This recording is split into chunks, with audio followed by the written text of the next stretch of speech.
Welcome back to Polite Talks, everyone, and this is the entire confirmed timeline of the Amazing Digital Circus. Spoiler warning if you haven't seen episode 9 yet.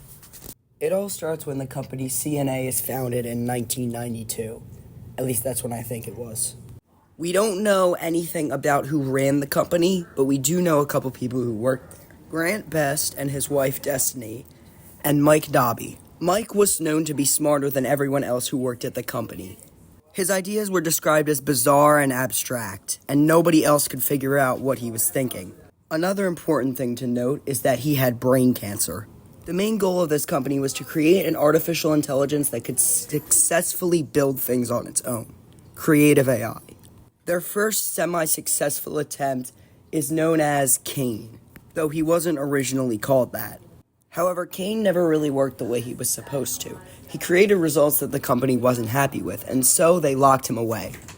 They created a new AI known as the Blue AI, or possibly Abel. For the sake of the video, we're going to call him Abel. Unlike Kane, Abel worked the way that he was supposed to. However, Kane managed to break out of his prison, wherever they were keeping him, and consumed the Abel AI. While Abel was better at producing things, he was also less capable of connecting with the humans. Kane was somewhat more human-like, but after consuming his brother, that kind of faded, which is why Kane is so hard at connecting with the humans. That sounds wrong. Meanwhile, Mike Dobby was working on some sort of brain scanning system. A popular theory I've seen is that Mike created the brain scanning system as a way to keep himself alive. Maybe he knew that he was close to death due to his brain tumor, and so he created the brain scanning system to keep a piece of him alive in the circus. However, he didn't realize what would actually happen. Back in the program, Kane has created the circus. The year is now 1999, and the original 7 humans have entered the circus, all CNA employees. We see Scratch arguing with Kane, although I don't really think you could call it an argument because Kane is just kind of floating there. Scratch is Mike Dobby. And clearly, his whole brain scan thing didn't go the way he expected it to. He didn't think the files would have actually worked, but somehow Kane found a way to get them working. Now all 7 humans were unintentionally trapped in the circus, along with Kinger and his wife Queenie, Grant, and Destiny. Now my theory for how Scratch abstracted is that when he entered the circus, something was wrong with his mind file, most likely due to the brain tumor. I think that possibly the brain tumor somehow transferred over into his code in the mind files and somehow messed them up. And so Kane tried to alter his mind to fix the tumor, and unintentionally ended up causing Scratch to abstract, being the first abstraction. This was obviously a huge scare for all the others, and they started abstracting very soon after. The year is now 2006, and Queenie has managed to hold on for the longest. However, it all finally caught up to her, and she ended up abstracting. At some point during the whole situation, Kinger and Queenie ended up in the fort together.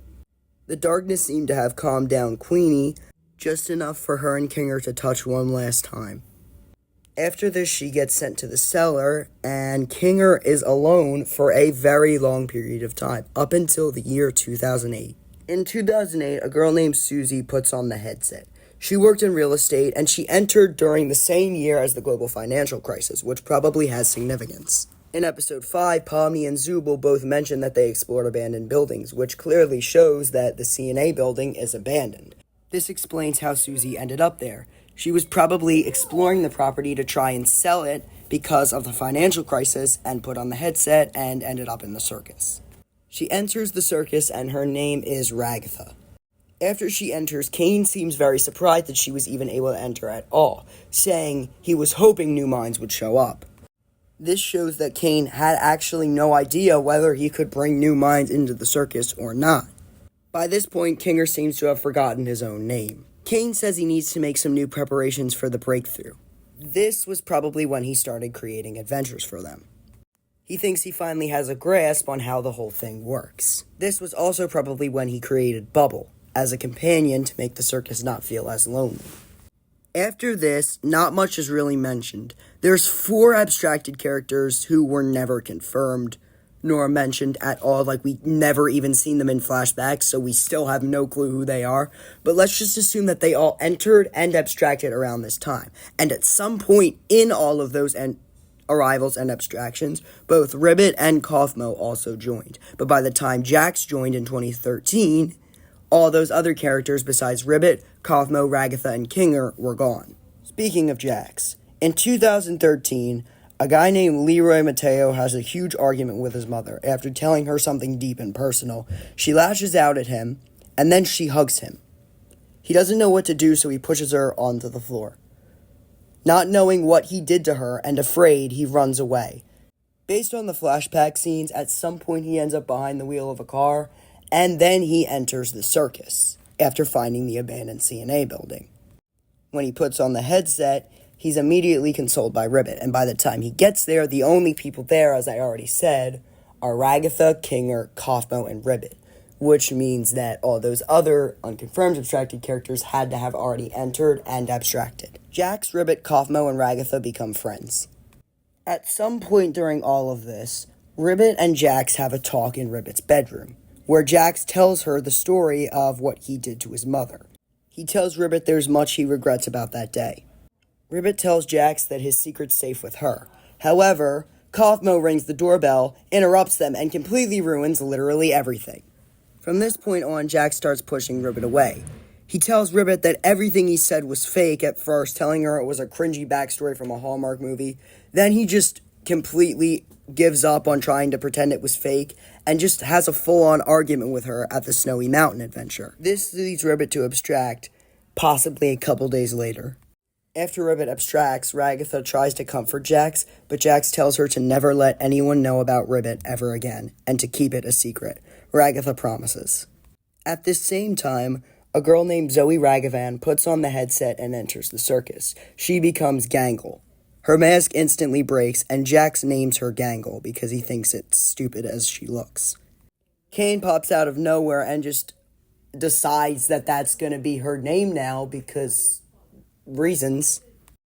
And then after this point, Jax starts acting distant towards everyone.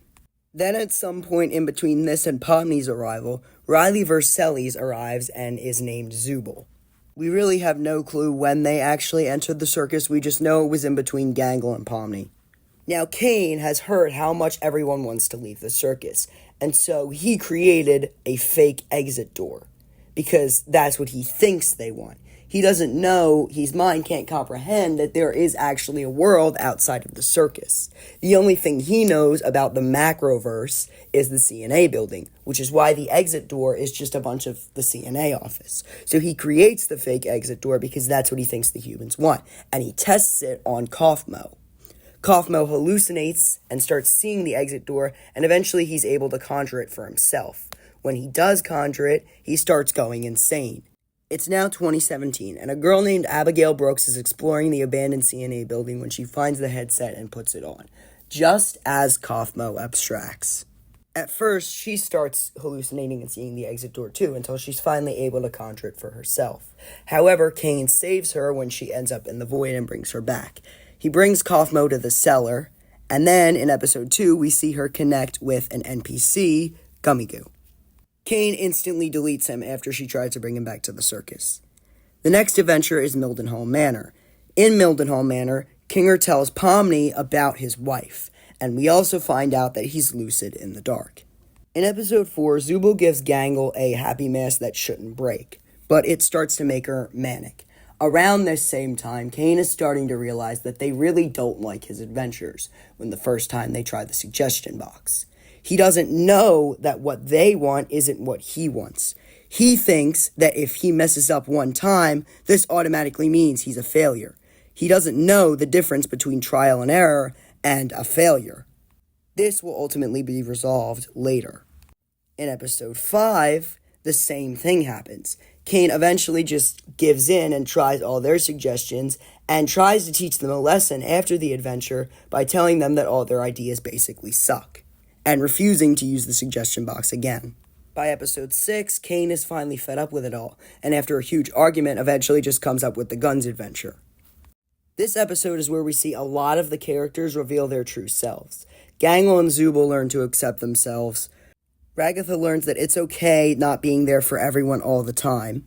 And Pomni, as much as Jax doesn't want to admit it, makes a genuine connection with Jax. However, at the end of the episode, Jax realizes what's happening and goes off on her. He's afraid of getting close to her because he's worried he's going to push her to abstraction just like what he did with Ribbit. He doesn't want to show that he actually cares about her, and so he rants, goes off on her, and it ultimately ends with him nearly abstracting in the bathroom. Speaking of this, at the Favorite Character Awards, Kane realizes none of the gang voted for him. This causes him to tweak out a little bit. However, he isn't worried because what he has planned next, he thinks just might be what causes the gang to love him. But in reality, it goes horribly wrong. See, for a while now, Kane has had an adventure planned, a Leave the Circus adventure, because he thinks that's what they all want. However, Kane can't comprehend what the real world is actually like. He doesn't know the truth about the real world, so the adventure he creates is really unrealistic. He thinks what the gang wants is an adventure where they escape the circus. He doesn't know the gang actually wants to leave to the real world because he doesn't know that the real world actually exists. Kane creates Abel, an NPC who tries to convince them he's a human and that he found a way to leave the circus. They believe him, all except for Jax. In the end, after they finally do everything, and they make it to the console to try and disable it, Kane messes with Jax's mind and makes him remember what he did to his mom, ultimately prompting him to want to stay in the circus, and he presses the red button. Then Kane pops out and reveals it was all an adventure. Jax goes mad and screams at Kane for lying to them. He tells him that he realized Kane was messing with his mind, and he was the one who made him press the red button. He talks about how he was able to make Jax vegan, and how the stupid sauce alters their minds, and Kane's starting to realize that they've caught on to him. But he still doesn't understand why they're mad, because again, he can't understand their human feelings, because that part of him is being locked up by the second AI. After this, they at some point go back down to the circus, which I still don't know how they got back down there, considering the first time we see Kane in episode 8 during the present is in his office, which means they would have had to walk back through his office to get back down, and there's no real way to get back down. I don't know. Anyway, at some point they end up back down in the circus on the couches. It's in this scene that Pomni says she thinks they need to abandon the idea of leaving, which apparently some people misinterpreted as we need to try to leave, because I saw one. That's not important. Anyway, back in Kane's office, he has a crash out because Bubble basically pushes him to his breaking point, telling him that he's the lesser of the two AIs. He goes a little bit crazy, calls himself God, and then he goes on a little bit of a power trip.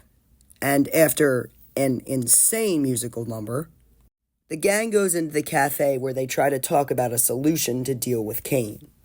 Pomni puts a bucket on Kinger's head and is able to get him lucid again. In that moment, Kinger explains everything he knows about CNA, Scratch, and Kane. Jax seeing Kinger lucid confuses him, because his whole thing is that he's dumbed everyone down to archetypes. He can't accept that Kinger isn't just the crazy one, and that everyone isn't just archetypes. He can't accept that they're real people. So he runs down to the stairs where he has another panic attack. The gang comes up with a plan where Kinger conjures Kane's code into a console, and then uses it to try and alter it to make him slightly less insane. Pomni knows exactly where to get it because the gang has all found out now that they can conjure things of their own. It just requires more strength. Kinger hinted at this with the butterfly back in episode 6. Pomni realizes she conjured the exit door all along and Kane just created it. So we have a little episode 1 replay where Pomni goes through the exit door again and steals one of the computers from the CNA office. She gives it to Kinger, who uses it to try and fix Kane. Meanwhile, while the gang is trying to distract him, Kane catches on to their plan. So in order to stop him from potentially hurting Kinger, Pomni goes off on him, and then so does the rest of the gang.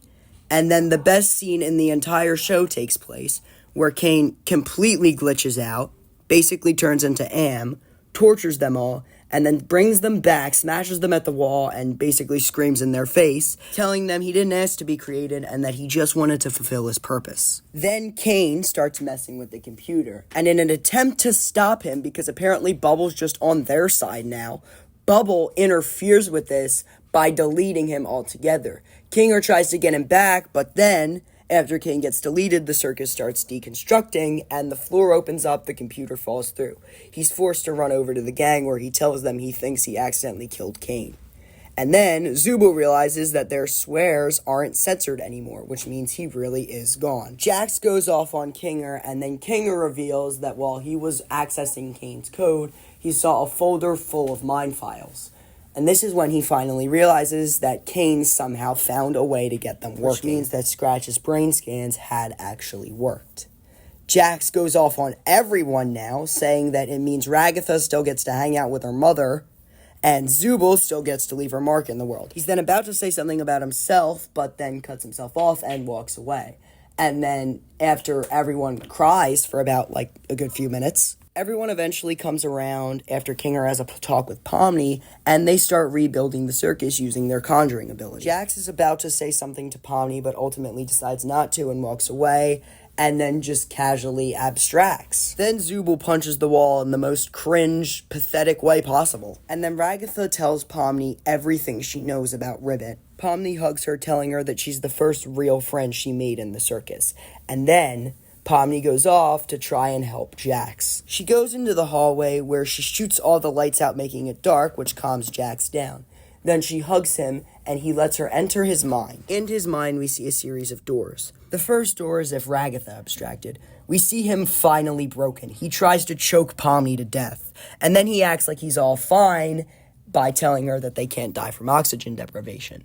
This is because Ragatha was the last real remnant of his mother he had left in the circus. If she abstracted, this is what he thinks in his mind would happen. Then we see whatever the hell he decided to do to Gangle after Zubul abstracted, because, let's just get freaky with a ribbon. I'm guessing this has to do with the fact that Zubul is the one person keeping him from basically completely tormenting Gangle. The next door is what he would do if Gangle abstracted. We see the most Looney Tunes looking with Gangle gone, he's just going to full on use the cartoon logic to his best ability. We also see Pomni's door, but it's locked up. There is no door for Kinger because to Jax, Kinger is like a dad to everyone, and he doesn't want to see that because he wasn't close with his own dad. On top of that, when he's not viewing Kinger as a dad, he's viewing him as just the crazy one archetype. So he doesn't really care about Kinger at all. Then there's just casually a bar scene where reality is gay. That's my new favorite quote ever, by the way. But Pomni tries to reason with the Jaxes, and none of them reason with her until they all disappear except for the Jax playing the piano, which revealed to be the real Jax. He hands her a key to the final door, and when she opens it, she sees his entire backstory in the circus, from when he entered to after to the end of episode 7. She then wakes up in a black void with purple water and a lamppost. Jax is standing under the lamppost. Pomni tries to go to him, but he tells her to just give up. Nevertheless, she still keeps running for him, and eventually she hugs him. She tells him to talk to her, and he does. And then he steps on a flashbang.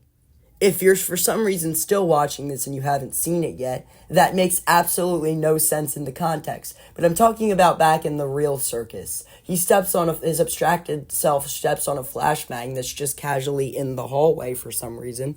Guess left over from the Guns adventure. And he casually explodes while in Pomni's arms. And then a montage plays with Isn't She Lovely in the background. Zubul uses their arms to rescue Pomni and then to trap Jax in a giant tent thing they made to keep him calm because, as Kinger says, darkness is soothing to them.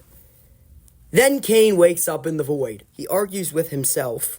And then we see a scene that doesn't seem to make a lot of sense on the surface, but when you dig into it, it actually has a deeper meaning.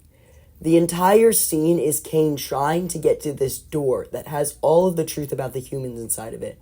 But every time he tries something, it fails. So he keeps trying, and eventually it works. This is very symbolic because the real meaning behind this is what he wasn't doing before.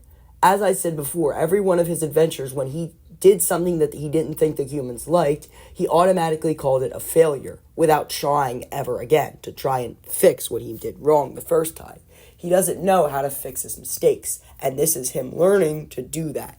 He's learning that if they don't like something, he can try again until he finds something they do like. Trial and error. And that's what he's doing in this scene. Eventually, he opens the door and finds the file full of information about the people in the circus.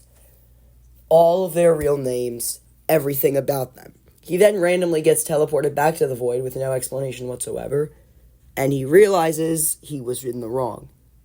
But then he starts getting attacked by the blue AI. He tries to fight it, but he realizes he can't for too much longer, so he eventually pulls the blue AI out of his head. Cause he lets the blue AI go, telling them that they had too much power together and that they can't exist together. And then he somehow just undeletes himself and flies back to the circus. He talks with the moon, who we find out was never actually programmed to love Kane. And then he goes back in, where the gang doesn't trust him at first, but eventually he reveals to them that he learned a lot about their world, and that he's willing to keep the world open and let them do what they want. He tells them to meet him at the stage, where he then plays a video that's basically explaining to them everything about them in their real world, telling them their real names and everything they need to know about themselves. He says that he doesn't have the same power he used to, but he can still make the place better for them. And that's what we see at the end of the episode. Ooh, okay, so that's the entire timeline of the Amazing Digital Circus in one video. I am sorry if there's any overlapping voiceovers in this, but I don't have the energy to go back and fix them, so thanks for listening. Don't get seasick.